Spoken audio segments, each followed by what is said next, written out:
Hello, welcome back to the Rock and Roll Show. We took a wee bit of a break there just to let in our other guest. We have in with us a very special guest. So we've gone from our co-head of sports to our station manager on Cardiff Uni TV station manager, the one and only Welsh boy in his own right, Thomas Oakley. Thomas, introduce yourself there. Thank you very much. I'm really happy that CUTV gets mentioned there. Probably more happy than I should be, but we do a bit of shameless plugging on here. I wouldn't I wouldn't necessarily have said very important, but it's very kind of you to say so, and lovely to be making an appearance on the legendary Ruck and Roll Show. Legendary Rock and Roll Show. Thank you very much. And Thomas, obviously you do your own sort of radio gig. It's GTFM, isn't it? Oh, how do you? You're the first person who's ever remembered that. I'm a listener. You really have done your research. I do my research. It's good when a presenter does his homework, isn't it? Yeah. So obviously, Tom, you're a Welshman. I'm a Northern Irishman. We've got a big weekend this weekend, I guess. We're rivals. Ireland, Wales. So this is us moving on to our Six Nations Round 3 preview. Starting on that game at the Aviva, Ireland versus Wales. We've got an Englishman sitting here, a Welshman sitting here, an Irishman sitting here.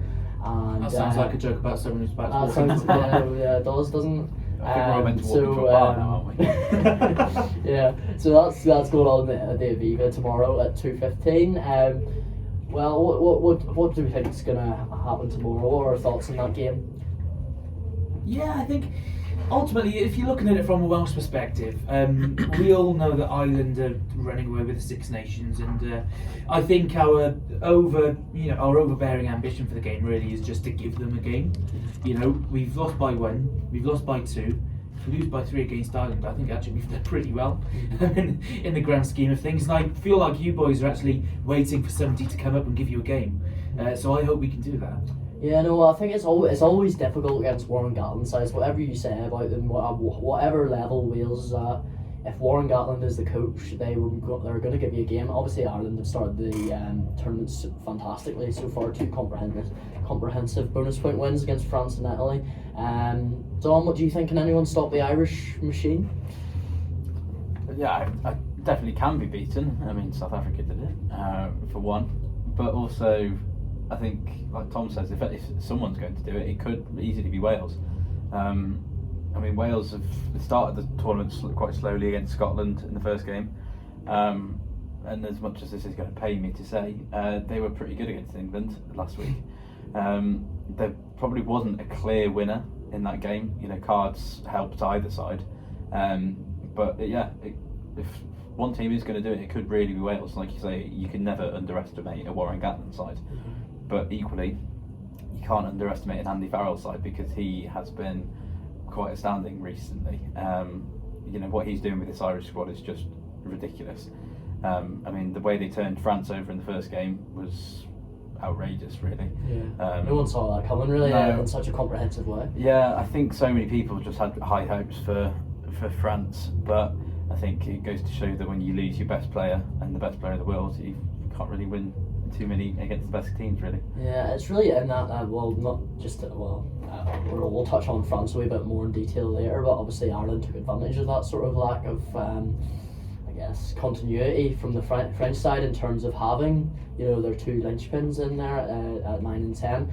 But in terms of Ireland, we've got Kieran Frawley coming in at fullback for Hugo Keenan and Robbie Henshaw coming in at 13 for Gary Ringrose. Do you think this sort of, maybe a wee bit of chopping and changing, maybe they have to, obviously through injury, which is a very real thing, but obviously Hugo Keenan's a huge player for them. I think that's maybe Tom, do you think that's maybe, could that lack of continuity affect Ireland, or do you think they're just going to bring in someone else? No, I think they're a pretty good unit, to be honest. I think it was Robbie Henshaw we saw coming back onto the pitch against France and actually putting in a decent shift at the start of that. And as you mentioned, such a comprehensive victory against the French there. As Dom said, although as Dom said with France as well, losing Antoine Dupont to sevens duty, it can do that to a team as well. Ireland probably aren't immune to it. I think it could well happen at some point, but they just seem like such a well-oiled, well-drilled unit. That team seems telepathic at the moment. I don't. I don't think there's. It's going to take something special to stop them. I think they can be stopped. Will Wales do it? It's a really tall ask. Yeah, and obviously you talked about them just like the sort of the understanding the team has with each other and the amount of time they must spend on the training ground. It must be insane. But in terms of Wales, like coming into this game, again as huge underdogs at the Aviva, I think any team that's not South Africa or New Zealand coming to the Aviva nowadays is probably an underdog. What do you think is the key for them, Dom and Tom, for Wales to win this game or cause an upset or even get close to causing an upset? Yeah, it's a bit of a cliche these days to say so, isn't it? But actually being the underdog can take the pressure off a side. It's happened with Scotland in recent times, I feel, where they've come into matches not expecting to win. Certainly the Calcutta Cup, which will be this weekend as well, where they've won actually the last 3 of those on the bounce, which everyone still seems to kind of think that they're not the favourites going into those, despite consistently proving they're better than England. Beating Wales at the Principality Stadium for them as well would have been actually a real statement of intent there. But yeah, if you're coming in as Wales, you haven't won at the Aviva since 2012. I think it's just one of my statistics I had down. See, there you go. George North, the only survivor from that squad that won there in 2012. Actually, he's the only one that's still knocking about.